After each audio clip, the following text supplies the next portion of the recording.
We are told to not pick up hitchhikers, but when a young woman squeezed her thumb, hoping for a ride from a stranger, she didn't know it would lead down the darkest road of her life. Hello, this is Horrorlogic, and today we're going to tell you a terrifying story about a young woman who decided to take a shortcut home by hitchhiking, only to find herself face to face with a monster. How will the night end? Join me as I take you through every twist and turn of this spine-chilling tale. It's a dark night on a lonely stretch of highway. A young woman in her early 20s stands on the side of the road, clutching her backpack tightly, hoping that a kind soul will help her find her way home. In the distance, she sees a set of headlights making their way toward her. She is excited. It has been an hour since the last car drove by. She puts her thumb in the air, her pleading eyes hidden behind thick-rimmed glasses. As the car gets closer, she makes herself look small. She doesn't want to appear dangerous. She wants the car to stop, and she knows that most people won't pick up a hitchhiker. But the car does slow down, and it comes to a stop. She is hopeful. The driver, a large, well-built man with kind eyes, nervously asks the young woman, "Need a ride?" The young woman smiles and says yes, "Thank you."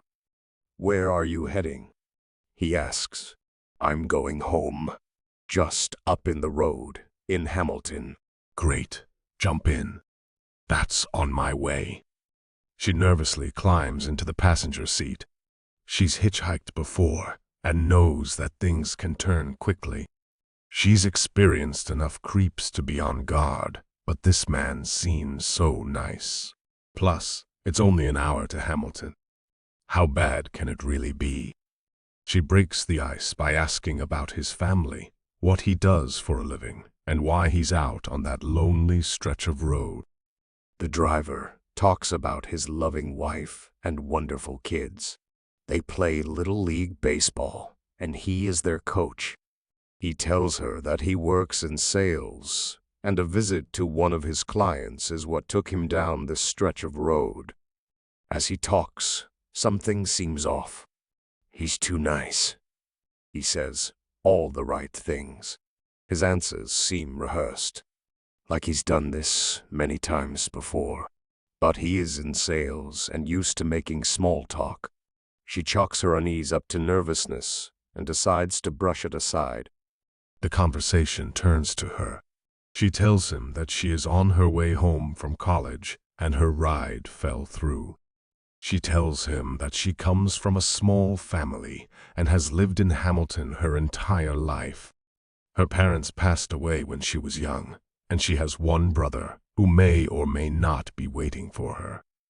"I'm sorry to hear about your parents," he says. "Parents are so important in shaping who we become." She smiles. Sympathy from strangers is something that she's become used to over the years. "Thank you. It's been hard, but I'm finding ways to deal with the loss. Would you like to call your brother to see if he's home? I have a phone you can borrow." "Good idea," she says as she pulls out her phone. "I'll call him now."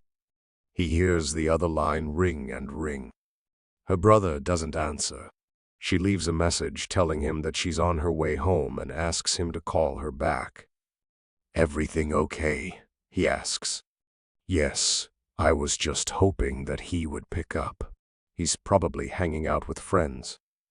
"That's a shame," he says, smiling. "I know how important hearing a friendly voice can be, and I hate coming home to an empty house." While the man is smiling at her, there is something unnerving about his smile. It's not a reassuring "everything will be okay" smile. He seems happy that her brother didn't answer and that her house might be empty. Her nervousness returns. She's uncomfortable. The worst part is the man can see it on her face.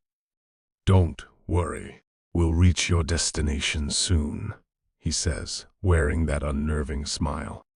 A few minutes pass, and the young woman notices the man's hands tighten on the steering wheel.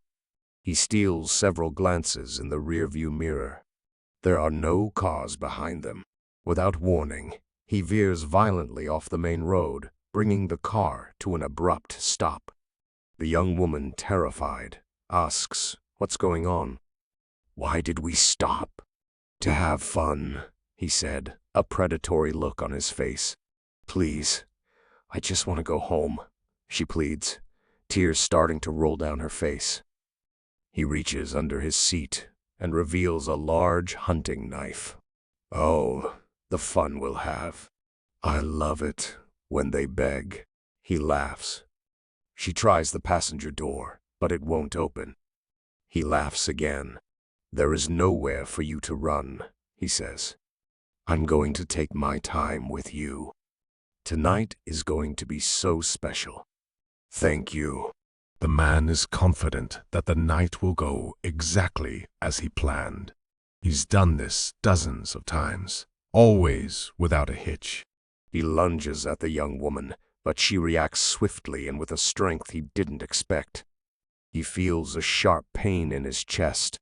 The man recoils, looks down, and sees a bloody knife in the young woman's hand. He is shocked and scared. He looks at her face. Gone is the timid expression she'd worn earlier, replaced with the same smile he had worn just moments before. It turns out that she too has done this dozens of times, always without a hitch. It started with her parents and brother, eventually leading to others, many others. This road belongs to her. As the man lay dying, the young woman pulls out and shows him her brother's phone and says, "Picking up a hitchhiker can be dangerous, you know." And so, our tale of unexpected twists comes to an end. Just when the ride seemed too dangerous, destiny flipped the script, revealing the hidden darkness within both riders.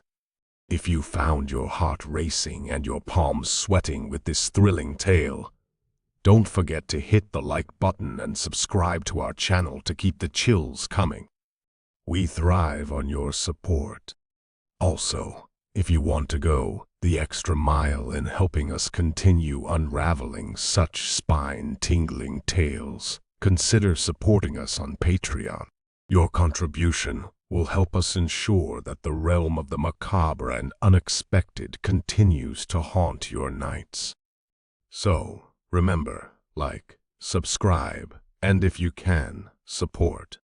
Until our next dark rendezvous, stay safe and stay vigilant.